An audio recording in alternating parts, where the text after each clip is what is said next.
আজকে মার গয়নাগাটি পরে সাজবো, তাই ভাবলাম তোমাদের সাথে একটা ভিডিও শেয়ার করে দিই। আর এমন মাথা মোটা আমি স্ট্যান্ডটা নিয়ে যেতেও ভুলে গেছি, ট্রাইপডটাও নিইনি, কিচ্ছু নিইনি। তো এখন ফোনটা নিচে রেখে আমাকে ভিডিও করতে হচ্ছে। আর মার বালা দুটো আমার না খুব পছন্দ, তো আমি যখনই সুযোগ পাই তখনই পরে ফেলি। আর মার যে কোনো গয়নাই আমার খুব পছন্দ। তো আজকে মাকে বলেছি, মা সব তোমার গয়না দিয়ে সাজবো, আমি কিন্তু কিছুই আনিনি, আমি সব তোমারই পরবো।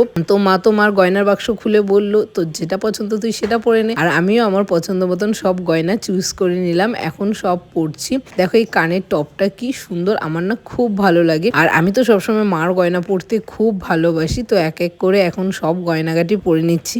আর আমাকে কেমন লাগছে বলো কিন্তু। আমাকে রেডি হতে মাও সাহায্য করেছে, মাও মার সব গয়নাগাটি পরে রেডি হয়ে গেছে। আর আমি এই হারটা অনেকদিন ধরেই ভাবছিলাম পরবো, তো এই হারটা পরে নিলাম। হারটা আমার খুব পছন্দের।